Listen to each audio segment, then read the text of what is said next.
Hi there, it's Kevin with the Rogue Market here with a top 10 list of cards to watch post-rotation for decks that are performing quite well right now on MTG Arena's kind of pre/post-rotation, only using cards from Guilds of Ravnica to Core 2020. Now, the meta is going to be changed quite significantly in this format with the addition of Throne of Eldraine. However, Throne of Eldraine is still just the minority of cards that are going to be entering into the pool. This format has been played throughout this past week, and I think that there has started to be a meta that is forming around those particular sets. And it is a good indication of what's to come because a lot of these decks are solid. And yes, like I said, Throne of Eldraine will probably spawn its own archetypes, but I think these archetypes that are in this pre/post rotation are pretty much solidified and are going to be the decks to be week one until people start fooling around with the Throne of Eldraine cards. So this is just the top 10 list of cards that I think have the best price points compared to how much play they're seeing in this format, and therefore have the best opportunity to go up in value. Now, I haven't chosen many cards from War of the Spark. I avoid War of the Spark like the plague because it is just the most open set out of all of the sets in this format, and will probably continue to be opened when we have cards like Teferi that people are going to chase for Modern. I think that War of the Spark is one of those sets that is going to be a very popular set long term, and it's going to be very similar to Dominaria, where people continue to buy it because they're chasing after particular cards. So most of these cards are going to be from Core 2020 because I think this is going to be the forgotten set. I think this is the set that has the most chance of going up in value, and even though the set EV is quite positive, the casuals and competitive players alike are not really focused on this set with too many shiny things to buy into. We still have Modern Horizons that's quite fresh. We still have Throne of Eldraine Collector's Editions, Brawl decks, many things for people to invest in. So I think Core 2020 is going to be that forgotten set that I like to have cards just spike up in value. So starting off with my number 10, and my number 10 is OmniFocus of the Royal. This is a 4 of in most of the Elemental decks right now. Elemental decks were one of the more popular decks that I saw over the weekend. You can actually go check my main channel, Rogue Deck Builder, for my Market Monday. I did 70 plus games of the pre/post rotation format on MTG Arena, and this was one of the decks that I saw the most of. So Elementals is Omnath being the mythic out of the deck that sees a 4 of. The price point's a little bit high for Omnath, but I think this is also a popular card in like Commander, EDH, Casual. You actually see that it does see play in this 5-color Elementals deck, so it's got that going for it, which are all good indicators for this card stabilizing and then going up in value. This could be very similar like History Banali if this hits a tier 1 deck where it bottoms out around, it looks like TC market price around 10 and then goes up to 20 to 25. So this is one I think has a slight chance of having a double up. It's more likely this one, if it does hit that tier 1 deck, goes to the $15 to $18 range. So I do like Omnath Locus of Royal. If you're planning on building this deck, I think you should definitely get your copies in sooner rather than later, as the supply of Core Set 2020 is going to dry up because people are going to be focused on Eldraine. On to my number 9, this is Dawn of Hope, and I think this is one of the more budget builds.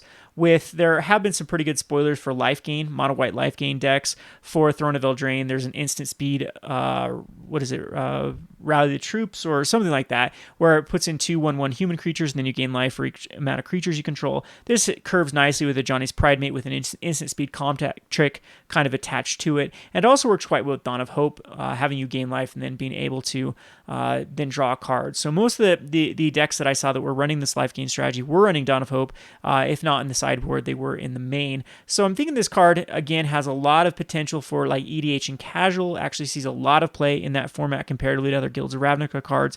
And for that reason, I think that it's found its bottom and then will go up quite significantly if the format actually does adopt like a life gain strategy to combat kind of more aggressive strategies. This life gain deck does quite well versus mid-range decks too, so keep that in mind with the mono white life gain. So what I also like about Dawn of Hope is the spread between the Card Kingdom buy list and the TCG market price. So it's razor thin. So 72 cents for the Card Kingdom buy list and about $1 for the TCG market price. If you can get below that Card Kingdom buy list, if you can find people that are selling copies for 50 cents, which is very easy to do sometimes, that's a pretty good snag. And if Card Kingdom does increase their buy list, then this one will be a pretty good easy money right there.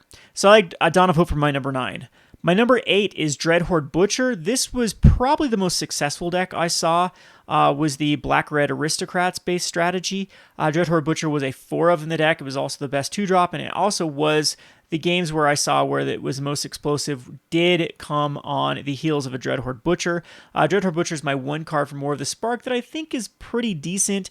The haste effect, as well as the slith effect of getting +1/+1, as well as the when it dies, dealing damage to any target, is pretty significant if you can even get the shock value out of the Dreadhorde Butcher. So I'm thinking that this is going to be the card that out of the deck that had the most likely chance of going up. There's actually one more on this list I'll talk about that I like a little bit better just due to what set it's in. But Dreadhorde Butcher is, if that deck, and I'm thinking the black-red deck, it does get a lot of support from Throne of Eldraine with some more aggressive cards, is looking quite good. It's pretty complete. It has game versus control, other aggro decks, mid-range decks, and is very, very explosive. So I like Dreadhorde Butcher. Not any sort of spread with Card Kingdom. In fact, Card Kingdom is just as cheap as TC market price, so that's bad for that. And again, I think it's mainly because of War of the Spark. The supply is quite high of this card. But again, this could be that $3 or $4 card if it does hit a tier 1 deck in the coming months. Next up, we have Voracious Hydra. This one I like because it's just catnip to casuals. Casuals love Hydras. I sell bad Hydras like crazy, and this one's actually quite good in the meta. It's going in the mono green ramp strategies. In fact, all the mono green ramp strategies seem to play this one. There was many other cards that were maybes, like there was the ooze that people were running. They were just going on bigger creatures like the trying to think what I saw, but it was mainly most decks were running the Voracious Hydra as well as Nissa in all of those decks, and that was the best way, that little combo, to get a huge Hydra that then gets value with Enter the Battlefield effect by fighting a creature or doubling the amount of counters, so it can either win the game next turn or just fight off a threat and keep your Nissa alive. So Voracious Hydra I think is quite reasonably priced here. You can see again the Card Kingdom spread is quite nice, from the 279 to about 168, and the Card Kingdom buy list is up to about $1 right now. So that's good news for the Voracious Hydra. Again, I'm thinking this is going to a lot of casual decks. Mono green I think will be a budget build, as well as, like I said, catnip to the Timmies. They like these big creatures, they like these X spells, and this is a good one that hits that sweet spot.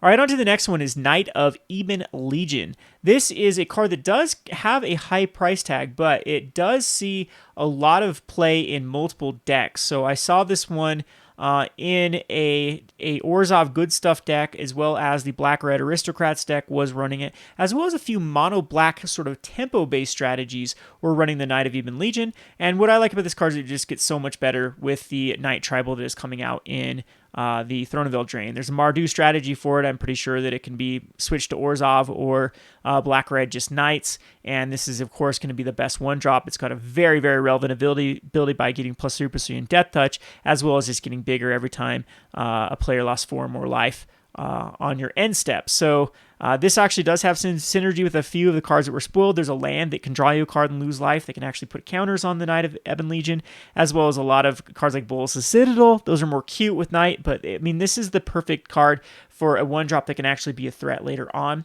and I think it's going to be a very significant player in the meta going forward as the preferred 1-drop for black. So again, even decks that aren't using Vampire/Knight, I think you're going to throw them in. And $4 does seem a little bit of stretch. That seems to be the cap for a rare. Card Kingdom's got it at $5. They got the buy list of $3, so that's a very, very aggressive spread from $3.41 market price to a buy list of $3, and those are all indications that this card is going to go up. Next one is Legion Warboss. This one does have some additional printings in the Guild of Ravnica kits and has gone back down to earth here. It did spike up from $3 to about $7, but is back down to $3 TCG market price. Card Kingdom does have it, as well as Channel Fireball for a $2 buy list, so that's kind of the floor for the Legion Warboss. This was another card that I saw in multiple decks. It was one of those switcheroo cards in Jeskai Planeswalkers they brought in from the sideboard. This is a main in most of the Cavalcade decks, as well as the Aristocrats decks, as well as the Feather decks. So it's really going in 4 mainstream decks right now, and that has the perfect storm for this card to go up in value. The supply is quite high from Guilds of Ravnica, the second most open set in this standard. However, it's old enough. It does see even modern play occasionally. You can see it even sees legacy play occasionally. So that's got it going for it, that it might be a card that won't just get crushed because it doesn't see as much play as we think so in standard. However, I do think this is going to be a powerhouse in Standard, if not a good sideboard switcheroo card. Like I said, it's very, very good in the decks that are running red in more of the control-based shells to just swap in when your opponent removes all their creature removal spells or removes like their Deafening Clarions or their Cry of Carnariums. You bring in the Legion Warboss out of the sideboard, and this card's very hard for them to deal with. Again, I like it in the sideboard for Jeskai Walkers for sure, and it is in the main in Feather decks, the main in Cavalcade decks, and the main in Aristocrat decks. So that's very, very good for the Legion Warboss. We do get just a traditional red deck wins type strategy, not Cavalcade. I think Legion Warboss also will be a very good card in that deck. All right, so speaking of Feather, there was Aurelia, Exemplar of Justice, is starting to see a lot more play in the feather-based strategies as kind of a curve topper. It also is a way to mentor your Dreadhorde Arcanist, which does become significant to be able to cast those 2-mana spells from your graveyard. So I do like Aurelia, Exemplar of Justice, as it's a pretty good card when the format doesn't have a ton of cards in it. It's a 2/5 for 4 mana with Mentor, as well as giving a creature +2/+0, and Trampler or Vigilance depending on its color. Boros is still pretty good. Gruul is still pretty good. A lot of the archetypes that existed when Guilds of Ravnica came out will once again have a resurgence. I think that these kind of guilds color pairings are going to be quite strong, and Aurelia is definitely on the higher power level for cards in this format. So the 2/5 dodges Lava Coil. It dodges a lot of the premier removal spells. And I think that this is going to be a very good card as far as a curve topper for Feather. If we do see a Boros aggro deck, of course, this is going to be the main card that you're going to want to see. Angels is quite weak right now. There aren't a lot of Angels that are justified playing, but there are 3 significant Angels right now that actually do work with that Bishop. So who knows? Maybe Angels could have a comeback. There's the Flash Angel that works quite well with Aurelia. And it could go in that base deck. Who knows? That could be another deck that could see play. All right, on to the good stuff now, the cards I saw a ton of. Cavalier of Thorns is another card I saw in multiple decks. I saw it in the mono green ramp deck as well as the elemental deck as a 3 of. This is another mythic around $8, so a 3 of mythic in a main deck if elementals does become one of the premier decks is going to be a good chance for this card to go up in value. So we got to ignore this mid price though, because the market price and the Card Kingdom price are much lower. So I would not be investing at $8.35 at all. In fact, the buy list price for Card Kingdom is also quite low. So you want to really lowball this card. You want to go out based upon those prices and hopefully get in on those prices. Otherwise, you want to ignore this. So again, that's based on this Card Kingdom buy list, based on the TC market price. I like both of these. If you can get for the $3.50, $4, I think this could go back up to actual $8, could go up to actual $12 if it does see multiple plays in both the mono green ramp deck as well as the elementals. I also did see this in a Field of Dread. Is that with the card that puts out the 2/2 zombies with the Yarick? So a Yarick basically having this enter the battlefield, it goes twice, and then hopefully you can get a land card that is relevant. There actually is a run of land cards that are relevant now that were spoiled today. There was a mythic, rare mythic land cycle. I can't remember their rare mythic from Throne of Eldraine that were monocolored and enter the battlefield tapped unless you have a forest or a mountain or whatever the color that it wants. Cavalier of Thorns, I think, will work for tutoring up those if they end up being significant. So I do like this card's ability. It seems to be right on par. The reach is actually relevant. It can block some annoying flyers in the format and live to tell the tale. Cards like Thief of Sanity might have a resurgence.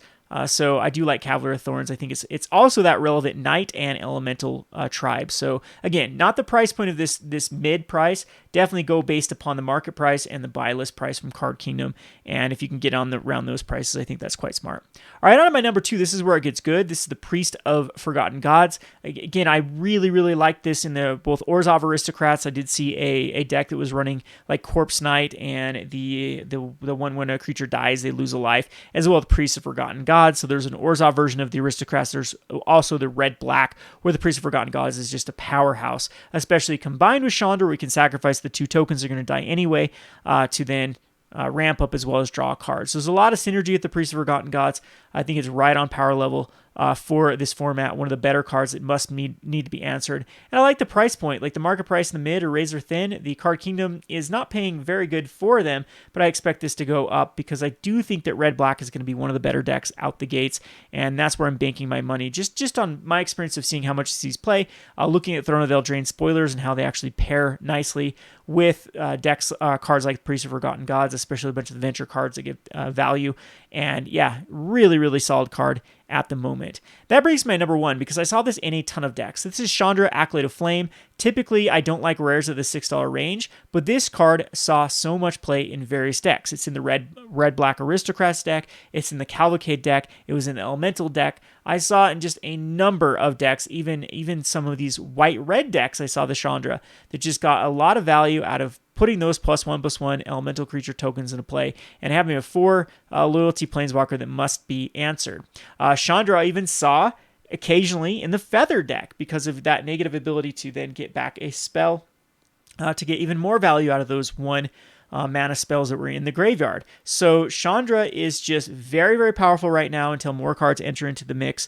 And I think that out of all the decks that it did see play, one of those decks is going to be a mainstream top tier deck come Throne of Eldraine entering into the field. So I like Chandra a lot. I like the price point. The buy list price from Card Kingdom is up to $4.20, so that's a pretty good spread comparatively to $7.50, and the market price and mid are right there. So again, I think this has found its low, and it's going to start going up in value, and it just sees a lot of play even now in standard, as well as, look at this, even in modern. So that's a very, very good sign for Chandra, Acolyte of Flame. Love it in Scred, for example. So definitely one of the cards that you should definitely keep your eye out on if you can get it on deals right now. I think this is the smartest place to put your money. So there's my top 10 list. Let's go over them one more time. OmniFocus of the Royal, because Elemental saw a lot of play. Dawn of Hope for the casual, more the life gain strategy. Dreadhorde Butcher, because I think this is the best deck going forward, is the red-black Aristocrats. Mono Green saw a lot of showing for So Voracious Hydra. Knight of the Ebon Legion for just a very versatile, flexible card. Legion Warboss saw probably the most play between sideboards and main. Relia, because the price point for Mythic just seems very, very reasonable. The Cavalier of Thorns, same thing if you can get in on the low. And the Priest of Forgotten Gods, very versatile card right now, and in my opinion, going to be in the best deck. And Chandra, Acolyte of Flame just has so much play in multiple decks. I have a hard time thinking this card does not see play. Anyway, I hope you enjoyed this list of cards. My the top cards that are going to go up in value from rotation. This has been Kevin with the Rogue Market. Be sure to check out, if you want a more full detailed version of this, go check out the Market Monday on Rogue Deck Builder. Thanks for watching.